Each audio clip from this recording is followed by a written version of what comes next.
안녕하세요.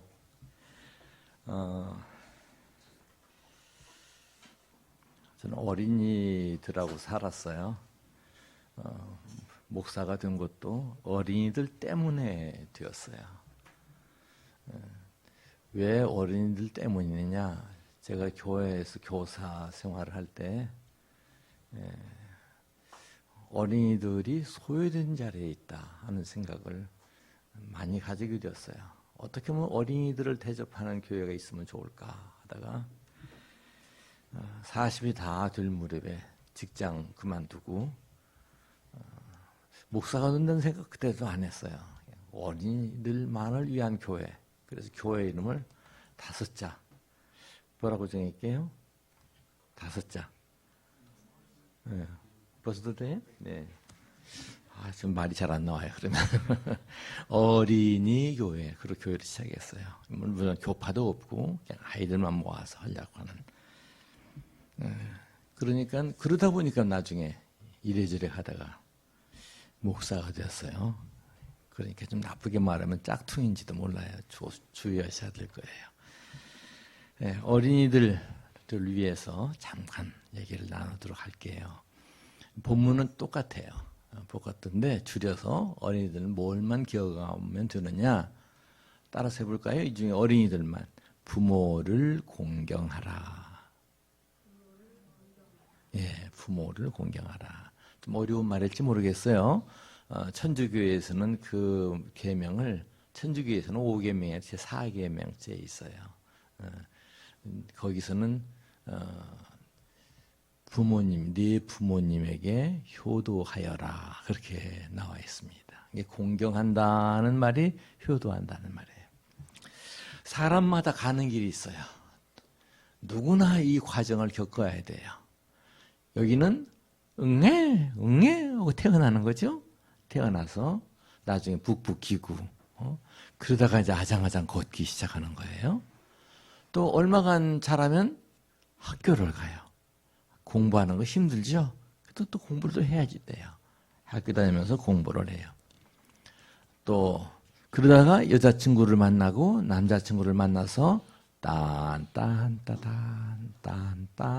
오늘 뭐요? 자, 결혼식을 하는 거예요.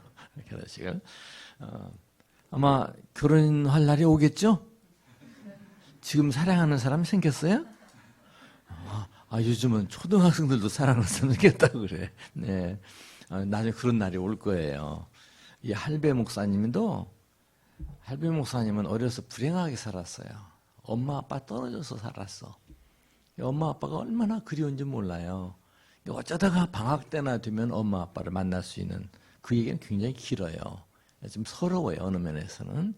그래서 20살이 될 때도요. 군인 가기 전까지도 가장 큰 고민이 뭐냐면 야 결혼하면 어떻게 엄마 아빠 떨어져서 살지? 그 고민을 했어요. 이건 진짜예요.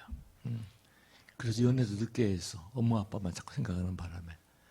이렇게 결혼도 해요.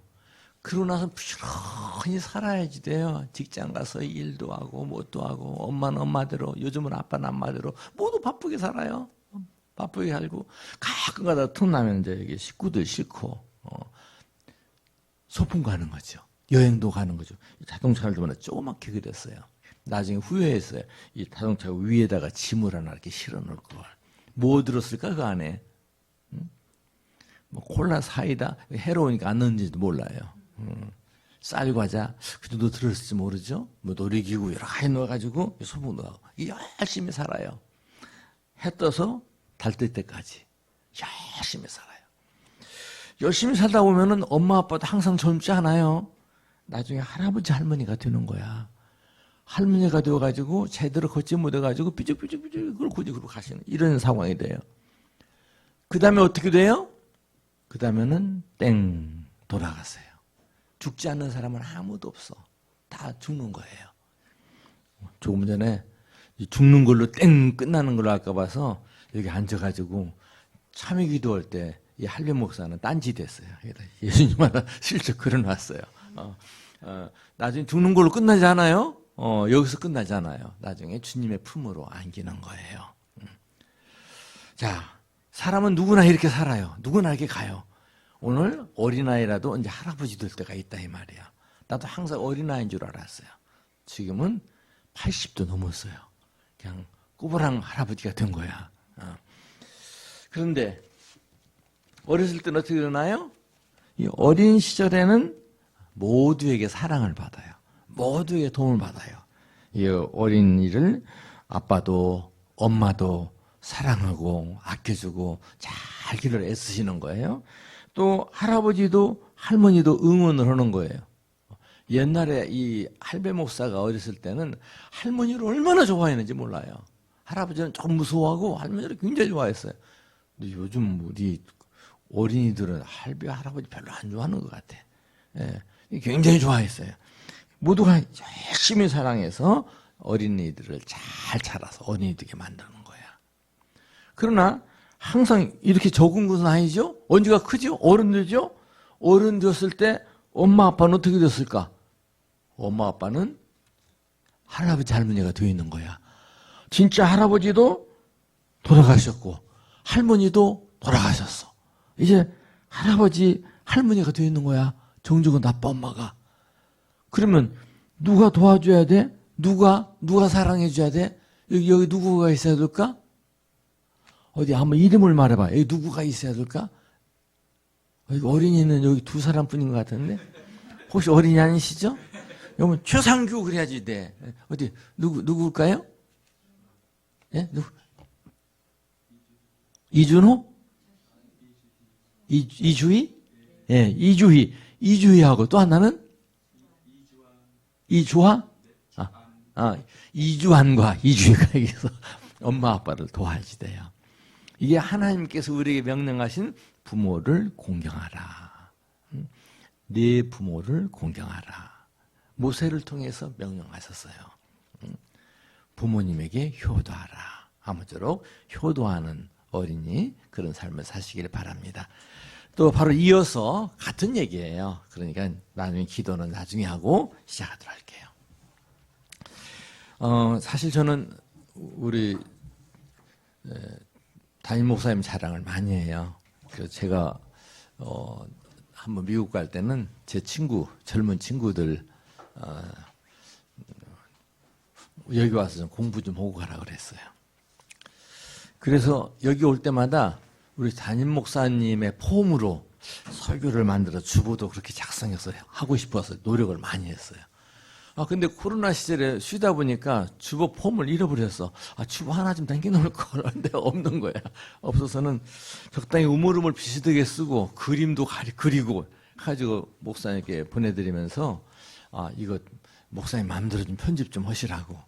근데 내가 쓴 그대로만 제 의도를 잘 모르셨나 봐. 이게 목사님 폼으로. 근데 목사님 폼으로 하고 나면 나도 어렵긴 어려워요. 왜 어려운 거 하니? 따라 할 수가 없어. 그 식으로 하면 나는 목사님 1시간 하는 걸 2시간 해야 되고 30분 하는 것은 2시간이면 아무튼 난 늘어나요 자꾸요. 근데 오늘은 이제 노트한 대로 해서 조금은 짧아질지 모르겠어요. 예수님의 효성 만나기. 예수님이 효자라고 생각하시나요? 제가 고등학교 시절에요. 그 당시 이제 사상계라는 잡지가 있었는데 그 뒤에 장작 소설, 단편 소설이 몇 개씩 실려요. 전 앞에 있는 약간 어려운 글이니까 몇 안 읽고 그 뒤에 주로 소설은 꼬박 읽었어요. 근데 한 번은 어느 분이 소설을 썼는데 그 소설 읽으면서 계속 생각나는 것은 교회 다니긴 다녔지만 제가 예수님 잘 몰랐어요. 성경도 다 안 읽었을 때예요. 예수는 참 어렸을 때 불효한 사람이었구나. 고약한 사람이었구나. 어머니 아버지를 굉장히 괴롭힌 사람이었구나. 그런 생각을 가지게 됐어요. 그 소설을 다시 찾아서 읽고 싶어서 그동안에 좀 검색도 해보고 그랬는데 짐작컨대 소설가 김동률 씨가 쓴 목공 예수, 하여튼 목공 요셉이었던 것 같아요. 근데 거기에 부분적으로 그 전체적인 글은 그 김동리 씨도 약간 크리스찬이라고 말하거든 분이니까 예수님을 폄하시키려고 그러진 않았을 거예요. 단편 소설이에요. 그러나 거기 가운데는 예수님의 그 불순한 장면, 예를 들어서 예수님이 어렸을 때 그 예루살렘에 12살 때 가셨다고 왔었을 때 그 장면이라든지 또 이 중간에 예수님 그 찾아왔을 때 예수님 행동이라든지 하는 것을 매우 불순하게 써서 이런 고약한 사람이 있을 수 있나? 내가 그런 예수를 믿는단 말이야? 했던 그런 생각이 나요. 언젠가 한번 보고 싶어요. 그런데 저는 오늘 그런 예수님의 이미지를 가지고 있으면서도 제목은 예수님의 효성 만나기. 예수님의 효성을 만날 수 있을지 모르겠어요. 같이 한번 오늘 나아가 보도록 하겠습니다. 첫째, 예수님께서 어머니와 대화한 내용이 성경 가운데는 나오질 않아요. 거의 없어요. 그래서 몇 개 뽑아봤는데 실제 대화한 내용은 둘 뿐이 없어요. 둘. 여기 대화한 대로 한번 읽어보도록 해요. 제가 예수님 부분을 읽으면 부분을 읽으면 그 다음에 예수님께서 어떻게 답하셨나 하는 얘기인데 첫 번째는 아니네요. 첫 번째는 아이야 어찌하여 우리에게 이렇게 하였느냐. 그렇게 이제 예수님께서 부모가 예수님 12살 때 잃어버렸던 예수 찾아가지고 하는 얘기예요. 아이야 어찌하여 우리에게 이렇게 하였느냐. 보라 네 아버지와 내가 근심하여 너를 찾아노라. 예수님 뭐라고 대답하셨어요? 한번 읽어보세요.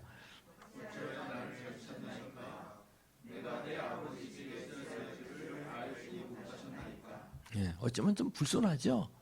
아니 예수님과 같이 예루살렘 성에 와서 하나님께 제사하고 돌아가는 길에 하루길쯤 갔다가 예수님 찾은 게 없어진 거예요.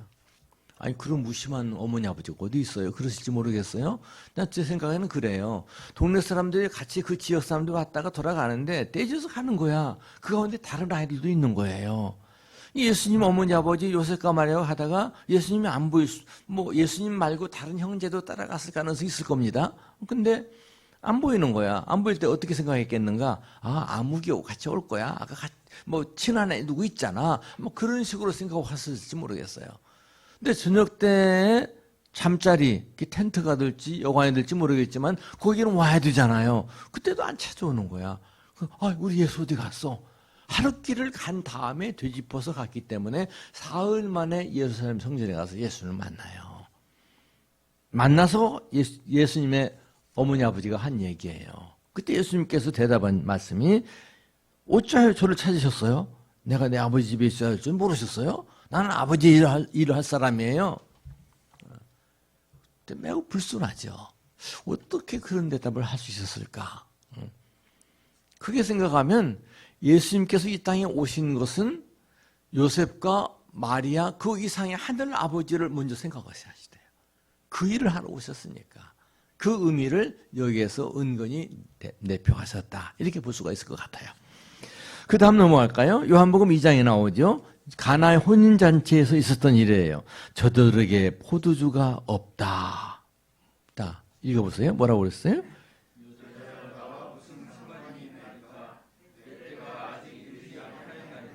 그랬어요. 또 하나의 말씀은 요한복음 19장 예수님께서 십자가에 매달리셨을 때예요. 그때 여자여 보소서 아들이니이다. 앞에 있는 어머니 마리아를 향하여서 여자여 보소서 아들이니이다 하고 누구를 가르쳐요? 사도 요한을 가르치는 거야. 예수 모친 마리아는 아무런 말씀 안 하신 걸로 나와 있어요. 그때 사도 요한에게 또 예수님이 말씀하세요. 보라 네 어머니라 이렇게 말씀하시는 거야.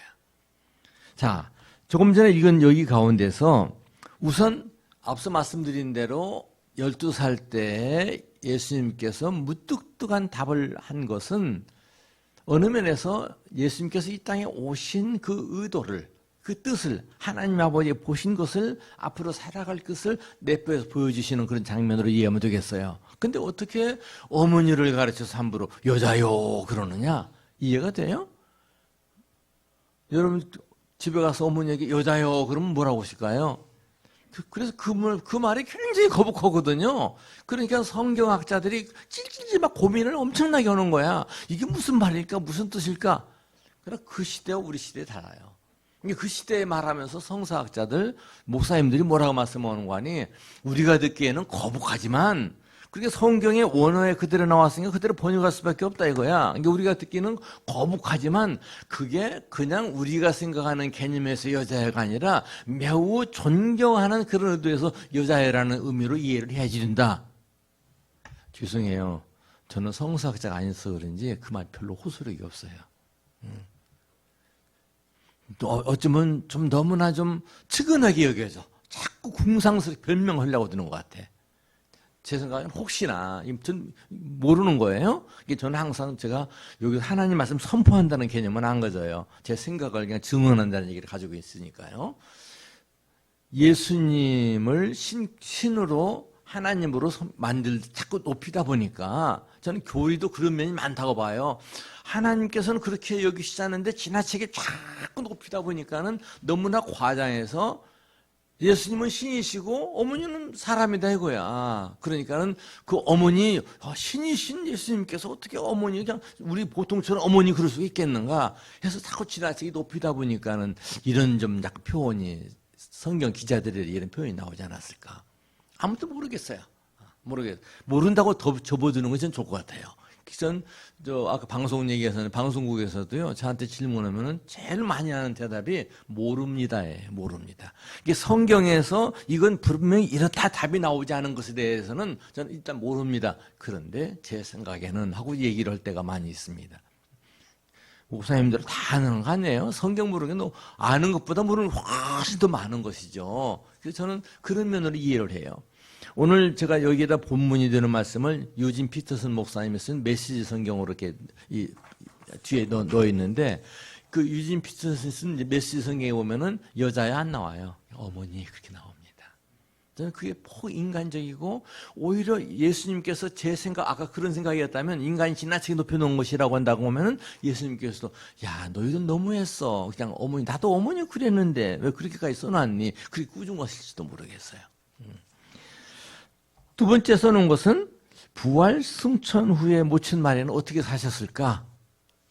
이것은 나중에 잠깐 언급이 됩니다만은 부활 승천 후에는 요한 사도가 어머니처럼 모셨을 것이다 하는 것이 일반적인 얘기예요.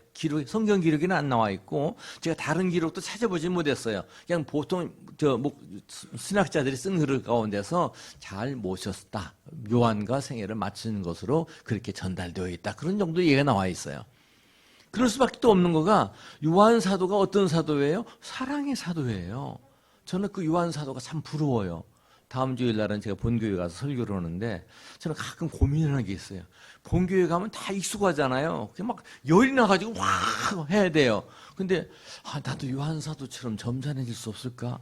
요한 사도가 에베소 교회에서 나중에 그 말년을 맞을 무렵에는요 제대로 걷지도 못했대. 이게 다 교인들이 떠들면 의자에 앉힌다 이렇게 앉혀놓으면은 설교 여러분 사랑하시오. 서로 사랑하시오. 끝. 여기서 끝나면 얼마나 좋아요. 그러셨다는 거야. 나는 왜 그런 품위가 좀 없나 그런 고민을 가끔 해요. 사랑의 사도예요. 예수님께서 하신 말씀이에요. 그것도 십자가상에서 세 번째인가요? 네 번째인가 이 말씀이에요. 세 번째가 네 번째도요. 세 번째가 네 번째에 사랑하는 제자를 앞에 두고 어머니를 부탁한 내용이에요. 의문은 들어요. 여기서도. 아니 예수님 형제들이 많은데 왜 형제들 저를 제껴버리고 나중에 야고보 형제 중에 야고보는 예루살렘 회도 주도하잖아요. 왜 요한에게만 맡겼고 나중에 야고보들은 어떻게 행동을 했을까? 그런 궁금증은 굉장히 많아요. 여러분 신앙이 성숙해지려면 궁금증을 많이 가지셔야 돼요. 이건 제가 숙제로 남겨놓을 테니 나중에 답 한번 찾아보세요. 그런 면에서 부활 승천 후에는 마리아는 예수님께서 요한에게 명령하신 대로 요한 사도가 섬겼을 것이다. 이렇게 일반적으로 생각하고 있어요. 두 번째, 좀 깊이 들어가서 그럼 쌀쌀맞은 예수님 다시 한번 또 생각해 볼까요?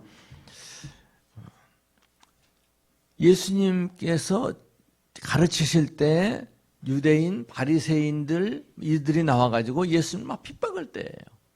근데 뭐라고까지 말했느냐? 저놈이 이상한 짓을 하고 능력을 행하는 것은 바알세불을 지면서 부르는 거야. 바알세불은 귀신의 왕으로 알려져 있는 호칭이에요. 그러면서 미쳤다 이거야. 미쳤다. 이 미쳤다는 소문이 들려가졌어요. 들려져서 자기 집까지 들려오니까 친척들이 그 말씀 앞으로 쭉 좀 넘어가서 보면 그런 말씀이 나와요. 예수의 친척들이 보고 친족들이 듣고 그를 붙들려 나오니 이는 그가 미쳤다 헤밀더라. 3장 21절에 나와요. 그 말을 듣고 예수를 찾아온 거예요. 예수를 만나러 오고 좋은 의도에서 온 것이 아니라 예수님을 붙들어 가려고, 잡아가려고, 미쳤다니까, 다른 사람을 괴롭힌다니까 잡아가려고 온 거예요. 그때 이제 어떤 사람이 들어와가지고 이제 말을 하는 것이죠. 밖에 당신의 그 여기 나와 있는 보소서 당신의 어머니와 동생들이 누이들이 밖에서 찾나이다. 그때 예수님께서 뭐라고 말씀하세요? 같이 한번 읽어볼까요? 누가 내 어머니와 동생들이냐? 또 누구든지 하나님의 뜻대로 행하는 자가 내 형제요 자매요 어머니로다. 굉장히 불순하잖아요. 어머니가 찾아오고 형제들이 찾아왔다는데 누가 어머니고 형제냐? 하나님 뜻대로 자냐면 내 어머니 자격 없어. 형제 자격, 나 그 사람들 안 만날 거야 하는 것처럼 느껴지잖아요. 근데 그건 우리 생각이에요. 그 상황을 모르니까 하는 얘기예요. 분명히 이 말씀은 그대로 하셨다고 봐요. 그런데 예수님께서 오신 목적이 뭐예요? 예수님께서 오신 것은 우리 사람들의 죄를 해결하고 구원하기 위해서 오신 거예요. 하나님께서 보내셔서 성육신, 이 사람이 되어서, 인카네이션, 사람이 되어가지고 이 땅에 오신 거예요. 그것이 가장 큰 일이고 이미 그 공생애를 시작했어요. 30년 동안 사셨지만 이제 31년부터는 물론 이 30년이라는 것도 정확한 연대는 아닙니다. 세례를 받을 때 누가복음에 뭐라고 나와 있냐면 30세쯤 되었더라 해요. 그러니까 어떤 성경 연구가는 예수님께서 아마 50세가 넘었을 거야 그렇게 말하는 분도 없잖아 있어요. 아브라함 얘기 옛날에 했기 때문에 그 얘기하면 자꾸 길어지니까 생략하더라고요. 그러니까 우리가 정확한 것은 몰라요. 30세쯤에 30세 생각하는 것이죠. 제가 또 31살부터 보니까 또 그걸 그대로 골식하게 기억해 두시면 안 돼요. 우리가 모르는 건 참 많아요. 중요한 사항도 아니에요. 중요한 사항 같으면 성경이 아직 못 박아서 분명히 말씀하셨을 거예요. 아무튼 예수님께서 이 고향에서 부모님을 섬기고 하던 생활을 종료짓고 이제 나와서 하나님의 일 부름받으신 바 하나님을 할 때예요. 그러니까 그 밖에서 어머니가 왔고 형제들이 찾습니다 이렇게 얘기할 때 예수님께서 그 상황에서도 하나님을 하시는 거야. 그러니까 진정한 어머니가 누구고 진정한 형제가 누구냐. 혈육에 의한 저 밖에 있는 내 어머니나 내 형제들이 진정한 어머니와 형제가 아니다. 이런 얘기는 마찬가지야. 이 얘기는 그 아니다는 걸 강조하는 게 아니라 진정한 나의 형제가 되고 진정한 나의 부모가 되려면은 우리가 하늘 아버지의 뜻에 따라서 주 안에서 돼야 된다 하는 것이죠. 우리가 하늘 아버지를 자꾸만 어제도 방송 녹화할 때 그 얘기했네요. 자꾸만 너무나 멀찍이 객관적으로 자꾸 보시는 거 아니에요. 우리 그리스도인들은 이미 하나님 품에 안긴 자들이에요. 가장 소중한 그 의식이에요. 그게 하늘 아버지가 내 아버지라는 거예요. 저는 습관이 돼서 그런지 기도할 때 하나님 이렇게 나 그런 기도를 잘 못해요. 어느 때는 하나님도 빠지고 아버지 그럴 때가 많이 있고요. 하나님을 때는 하나님 아버지가 이렇게 나와요. 근데 요즘에 이제 기도하시는 분들, 목사님이나 뭐 성도들 많이 보면은 하나님 오늘 저희로 이렇게 시작할 땐 저는 좀 약간 좀 할 말을 다 못한 것처럼 쭈밋쭈밋해요. 우리는 하나님과 우리의 관계는 아버지, 나는 너의 아버지가 되고 너는 나의 아들이 되고 나는 너의 아버지가 되고 너는 나의 딸이 되고 그런 관계예요. 요즘 얼마 전에 부활주일 어떤 일이 있었어요. 막달라 마리아가 무덤에 찾아가요. 예수님을 만나요. 예수님을 붙들려고 예수님께서 뭐라고 말씀하셨어요? 너는 가서 누구들에게?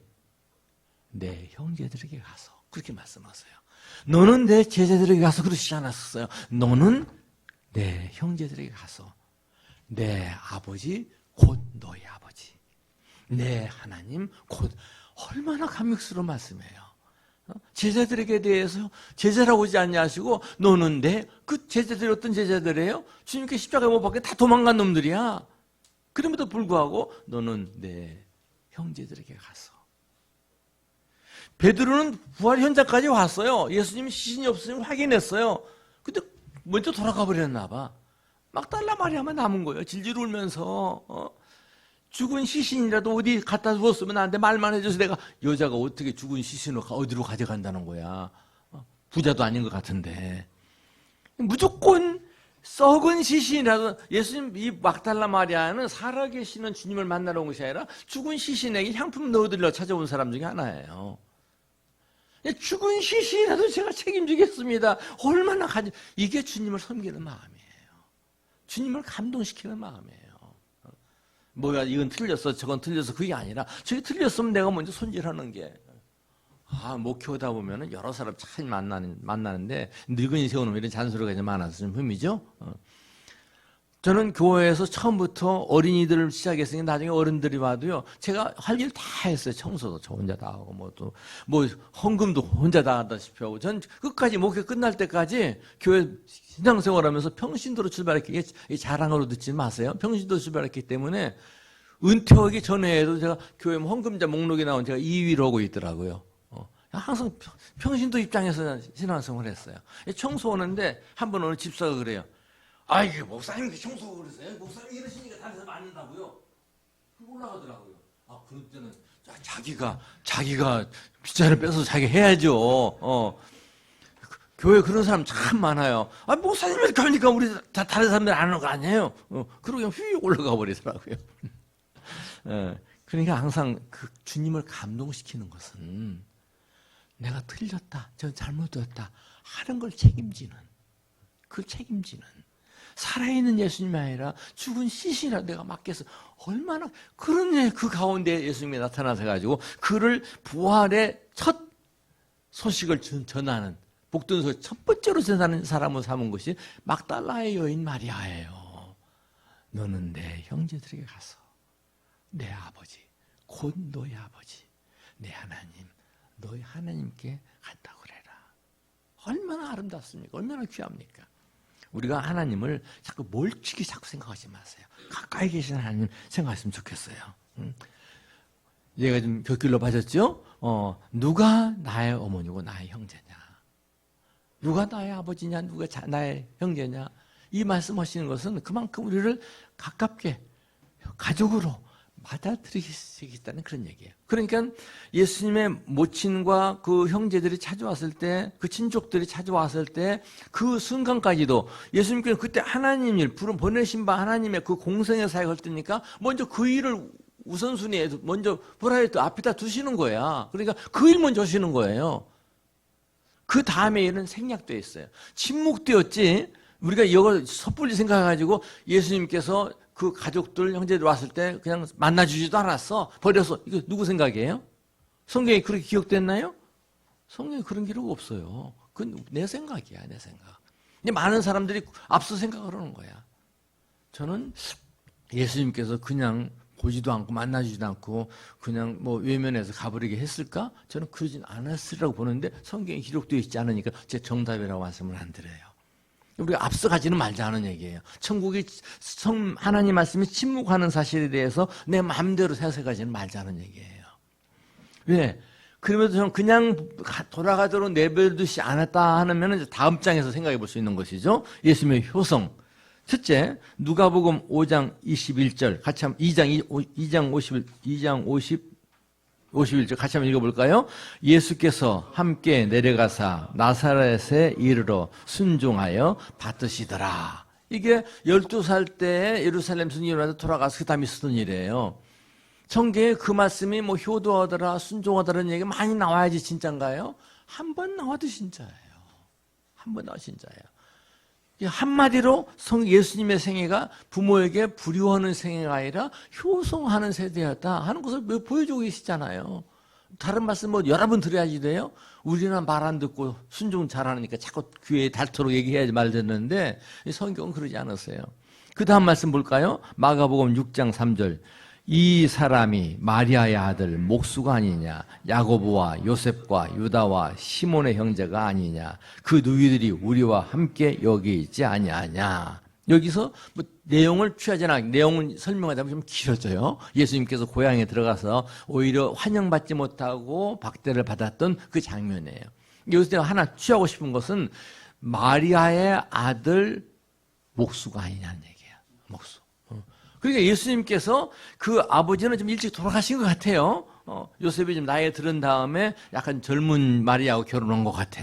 예. 그래서 이미 그 아버지 돌아가셨고 아버지의 뒤를 이어서 목수의 일을 이어받았다는 얘기예요.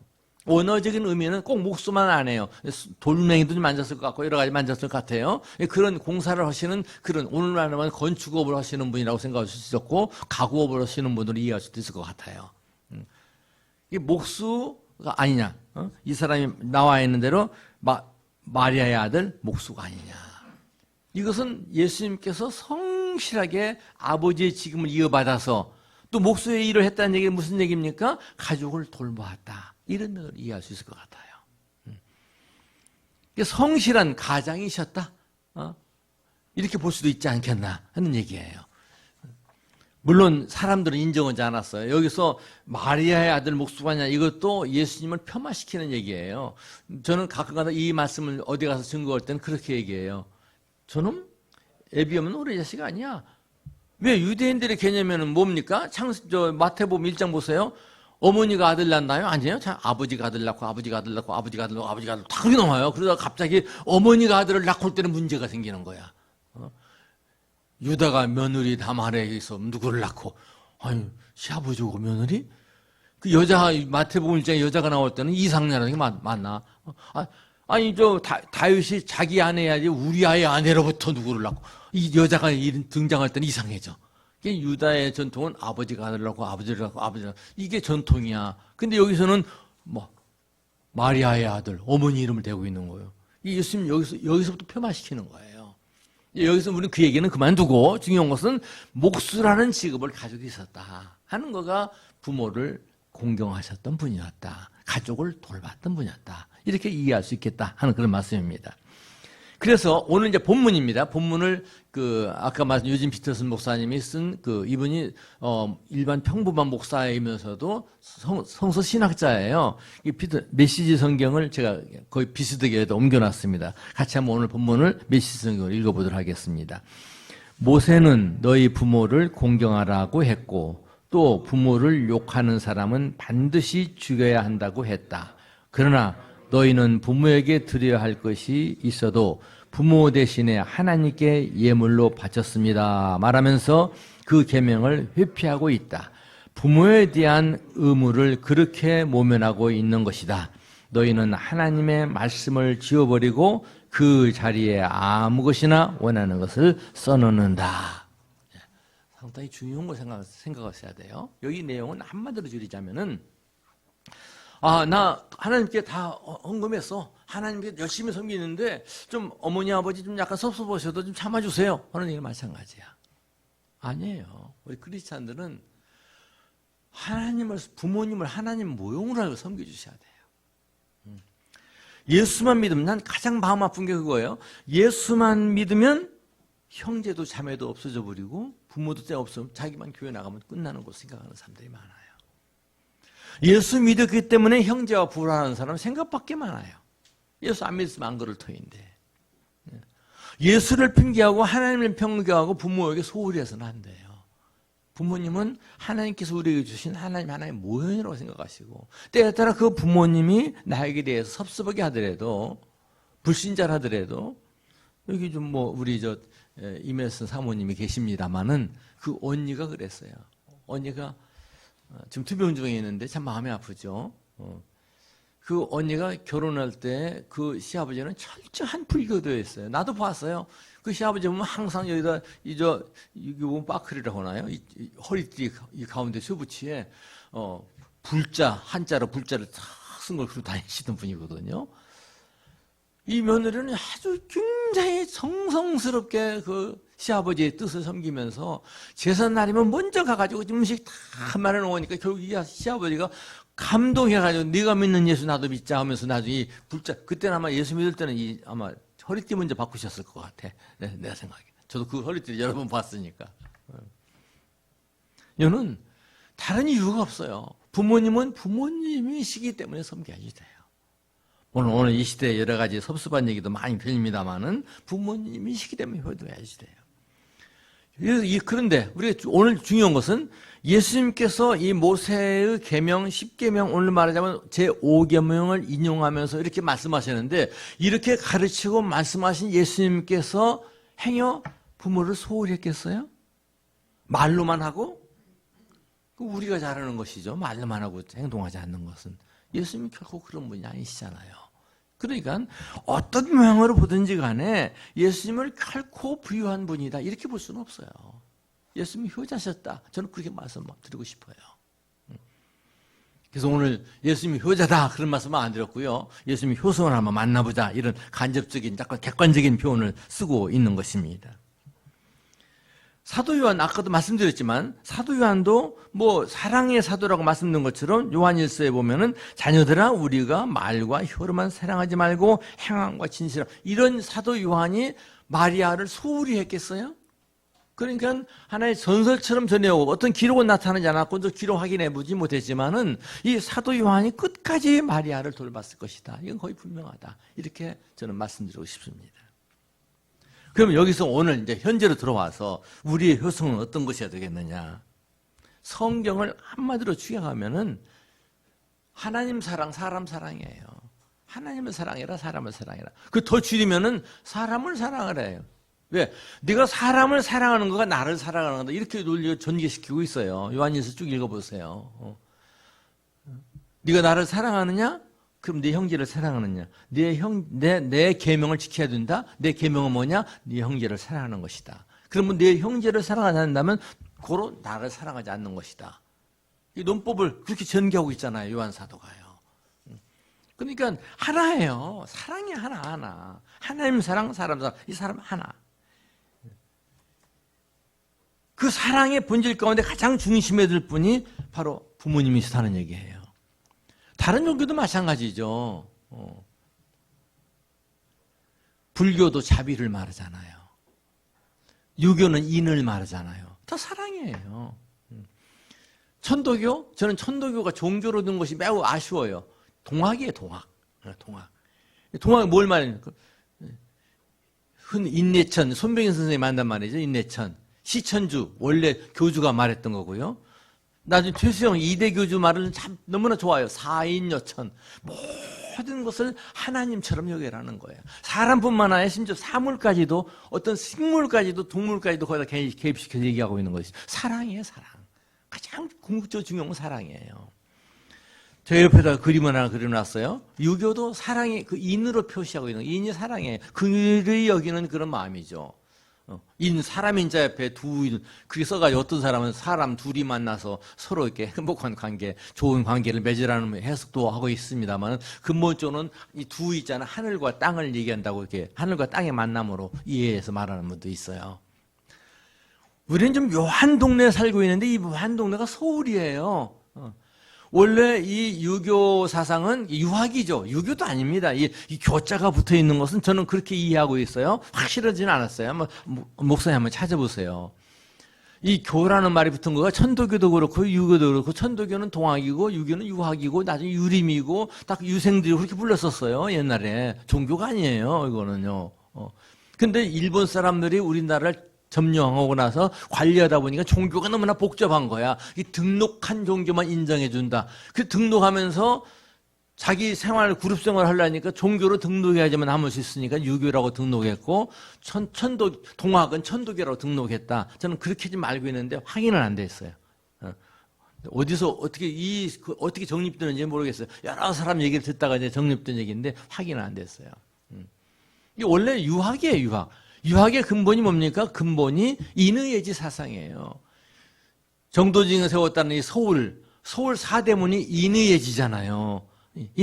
사랑, 동트는 해, 저기 동대문은 흥인지문, 사랑을 세워라, 긍휼을 세워라, 남대문은 예, 이것은 서로의 존중하고 서로 예법을 지키는 사람이 돼야 된다. 서대문은 돈의문에서는 의는 분명하게 잘못되고 불의와 의를 구분해서 생활해야지 된다. 기준을 분명히 해야 된다. 북은 원래 정도전은 숙정문이라고 해서 북악 위에다 세워놓고요. 이 숙정문은 문을 닫아놨어요. 열지 사람 다니지 못하게 했어요. 거기는 이상한 바람이 들어와가지고 우리나라 이 조선시대 여인들이 다 바람난다는 그런 이상한 말 만들어가지고요. 문을 닫아놨는데 나중에 그게 아쉬우니까 옆에 지금 상명대학교 근처에 홍지문을 만들었잖아요. 지는 옳고 그름을 판단할 수 있는 그런 지혜를 기르는 걸로. 근데 이것을 누구한테 적용해서 너는 지가 모자래, 너는 의가 아니야, 너는 인이 없어, 넌 예의 좀 지켜, 이런 의미가 아니에요. 너 스스로 자기에게 반영을 시켜야 돼요. 그래야지 좋은 관계를 이루는 나중에 그 숙정무도 나중에 세워지고 나중에 고종때 보신각 세워지고 신자 넣는데 가운데 신자를 하나 딱 들어놓은 거예요. 신자. 이 서울 사대문 이런 것이 서로의 관계를 돈독히 하는 사람과 사람들이 사는 그런 좋은 세상을 만들어보자는 의도가 그 안에 들어있어요. 이건 뭐 유교적인 것이고 우리의 남의 그렇게 생각하지 마세요. 인간의 근본을 추구한 성리학이나 유학을 보면 인간의 근본의 도를 추구하고 있고 근본의 도리를 찾고 있는 그런 학문이에요. 어느 면에서. 가장 중요한 것은 사람이 사람 되는 거죠. 저는 우리 그 아이 때문에 나중에 조사를 생각했습니다만은 저희 아이들 초등학교 들어가서부터 교훈을 한번 했는데 교훈이 사람이 되라 했어요. 저희 참 교훈이 가훈이 사람이 되라. 학교에서 한 분은 그 가훈을 적어오라고 했대요. 초등학교 4학년 때인가 우리 저 미국에 있는 작은 애 얘기예요. 그래서 저쪽 가서 사람이 되라 적어왔더니 부르더니 너 잘못 쓴 거 아니야? 뭐 사람이 되라가 뭐냐? 너 사람 아니야? 선생님이 그러더라는 따지더라는 거예요. 그래서 이 아이가 나중에 집에 와서 아버지 그 사람이들은 틀리지 않았냐고 다시 물어봤다고 얘기를 하더라고요. 저도 기억은 안 나요. 아마 그런 일이 있었다고 그래요. 우리가 사람이 되는 게 가장 소중한 도리예요. 왜? 하나님께서 우리를 사람으로 만드셨으니까. 어떻게 해요? 흙을 지어서 만들어서 자기의 숨을 여호와 하나님께서 땅에 흙으로 사람을 지시고 그 코에 생기를 불어넣으시니 사람이 되었다. 이거 그렇잖아요. 사람의 자리로 돌아가기 위해서 주님께서 이 땅에 오셨고 십자가에 못 박혀 죽으신 거예요. 사람이 되는 게 가장 소중한 도리 중에 도리인 것이죠. 저는 가끔 가다가 저 짐승만 또 못한 놈, 저 벌레만 또 못한 놈 그런 말을 들을 때는 좀 미안해요. 짐승들이 그렇게 나쁜가요? 벌레들이 그렇게 나쁜가요? 짐승들도 약간 그런 점 없지 않아 있어요. 예를 들어서 동물의 왕국 저는 굉장히 좋아하는 팬인데 동물왕국에 보면 곰이 자기 새끼를 데리고서 막 여기저기 도망다니면서 애를 써요. 사자도 그런 경향이 있고요. 왜? 그 아빠 되는 놈한테 잡혀먹을까 봐서. 곰이나 사자 그런 면이 없지 않아 있더라고요. 사마귀벌레 아시죠? 사마귀벌레는 어떤지 알아요? 수컷과 암컷에서 사랑해가지고 나중에 결혼하고 나서는 이게 그 암컷이 수컷을 다 잡아먹어버려요. 글쎄 저 사마귀벌레만 또 못한 놈 그런 말을 하면 좀 괜찮을지 모르겠어요. 근데 보편적으로 보면은 사람이 좀 악한 것 같아요. 저 벌레만 또 못한 놈, 그 짐승이나 벌레한테 미안해요. 사람이 되는 거 가장 소중한 가치 중에 가치예요. 근데 요즘 사람이 사람으로 보나요? 마르틴 부보 유태인 신학자죠. 그 사람 그런 얘기했어요. 나와 너라는 저자에서 나와 너가 없다 이거예요. 너가 같이 나와 너가 서 있는데 나와 너가 서 아이와 유가 서 있는데 나와 너가 아니라 이거예요. 상대를 뭘로 보냐? 그것으로 본다 이거예요. 그것. 저 사람은 어떻게 이용해서 내가 살지? 그것으로 본다는 거예요. 이게 이 시대의 불행이라는 것이죠. 자기 중심적인, 자기 본의적인, 자기만 사람이고 모든가 사용할 하나의 물건으로 보고 있다 이런 얘기인 것이죠. 이게 어디서 나와요? 이걸 한 말로 표현하면 경쟁이에요. 경쟁.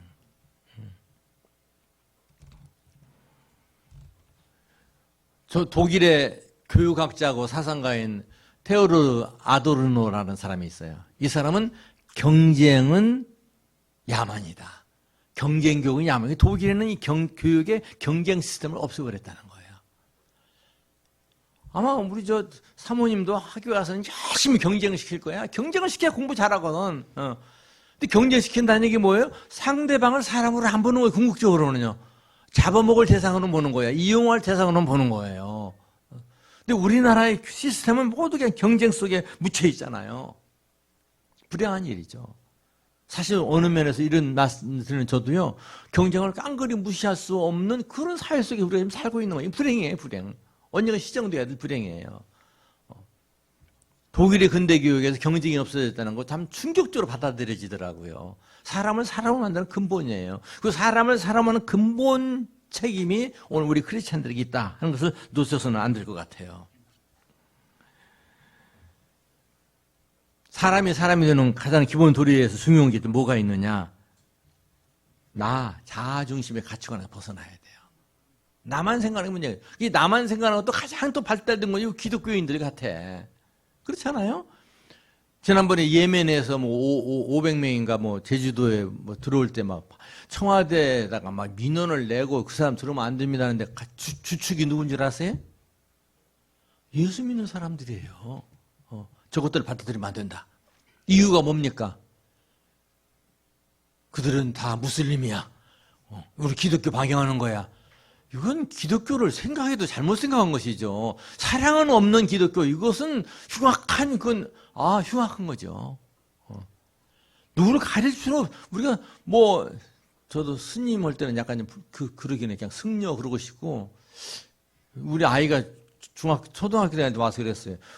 왜 스님은 스님 왜 딱 임자가 붙어야 돼요? 그냥 그러면 안 돼요? 그런 얘기 한 적이 한번 있어요. 그런 거 자꾸 생각하다 목사 됐나 봐요. 그래서 난 목사 되는 거 원하지 않았는데. 아무튼 그런 경쟁에서 상대를 무시하고 자기 본의, 자기 중심, 거기 생각할 때 다른 사람 이웃은 안 보이게 되어 있는 것이죠.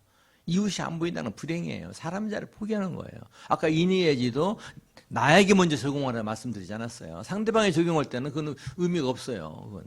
그건 칼이 돼요. 비수가 돼요.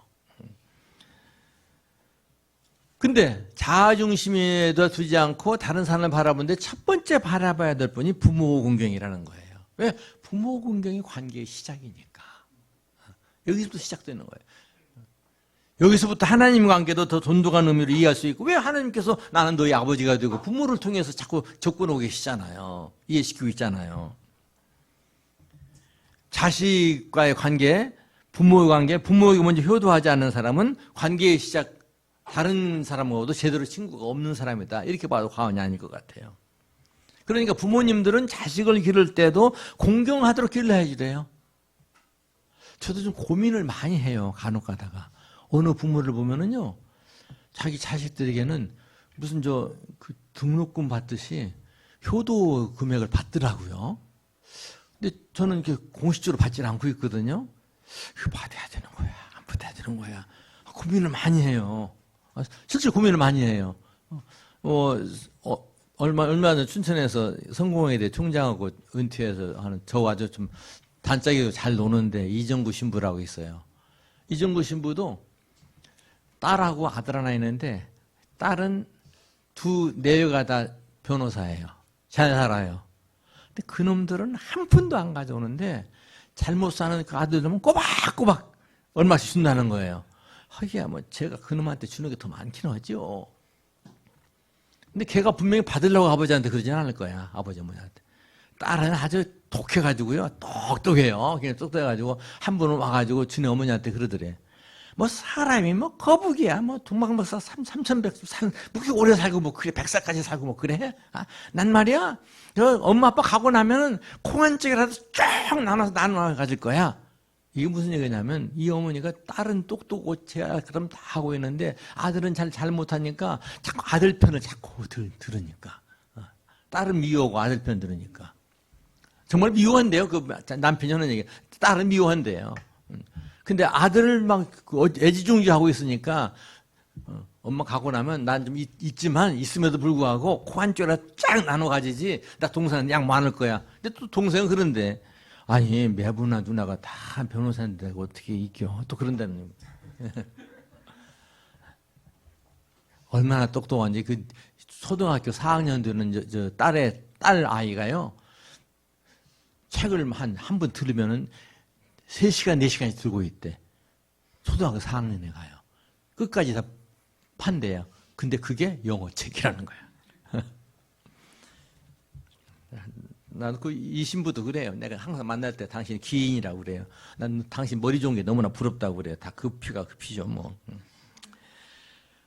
근데 그런 면에서 생각할 때 저는 부모님들 여러분들에게 꼭 부탁드리고 싶은 것은 자식들 기를 때 꼭 하지 말아야 될 말. 한번 따라서 해보세요. 내가 덕 보려고 너희들 기른 줄 알아? 그 말을 하지 마세요. 저도 30대, 40 되어갈 때도 그 얘기 했어요. 이건 저주더라고요, 저주. 왜? 그 자식으로 하여금 부모도 돌보지 못할 만큼 너 가난하게 살아라, 못되게 살아라, 못된 놈 되어라. 그런 얘기랑 마찬가지예요. 내가 있으면 도와줄 망정. 그런 말은 해서 안 될 얘기죠. 오히려 우리가 자식을 위해서 저 녀석들이 잘 되어가지고 나 좀 잘 섬길 수 있는 아름다운 마음씨와 넉넉한 재산과 건강한 몸 그거 주시옵소서. 이게 부모가 드릴 기도지. 내가 너 독벌라고 이런 줄 알아? 그건 저주죠. 저주지. 그런 걸 생각하니까 나도 아이들한테 좀 월사금 좀 받아야 되지 않나? 그게 잘하는 거 아닌가? 그 고민을 많이 하는 거예요. 정말. 근데 이러면서도 또 자식들 앞에 그 말 못 하거든요.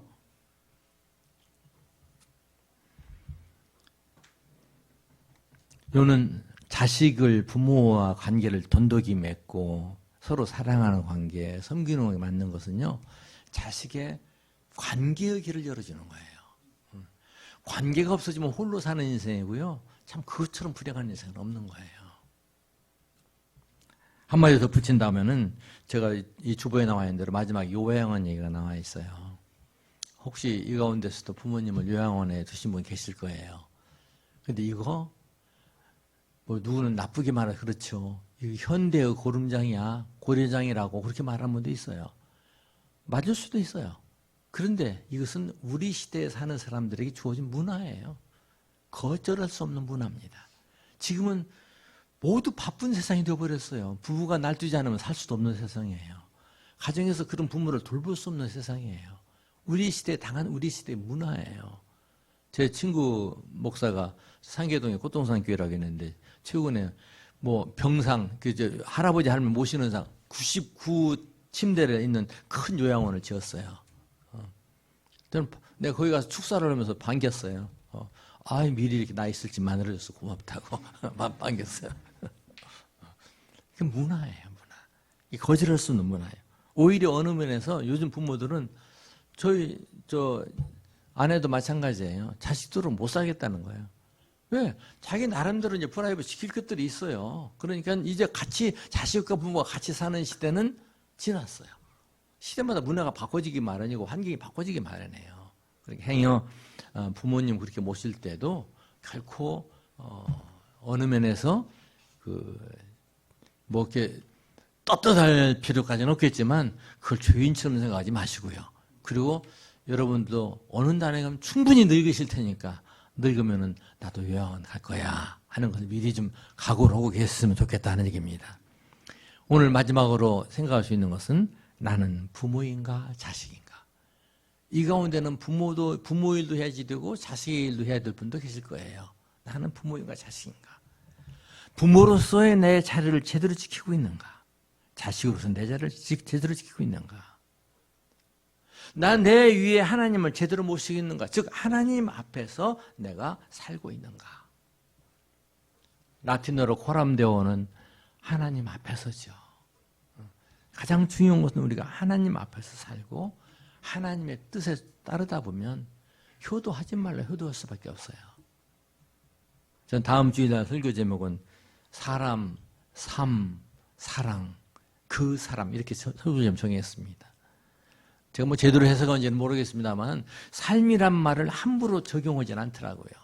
나쁜 삶도 삶이라고 말하지는 않더라고요. 저게 사는 거야 오히려 폄하시키고 있는 것이죠. 참된 사람이라면 삶이 있어야 되고요. 그 삶의 내용은 사랑이어야 되지 않겠나 하는 그런 생각입니다. 그런 사람이 되자는 그런 얘기인 것이죠. 아무쪼록 부모님께 효성을 다하는 여러분 되시고요. 또 자녀에게 충실한 효성을 받는 우리 가족들 되시기를 주님의 이름으로 부탁합니다. 기도합니다. 하나님 아버지 감사합니다.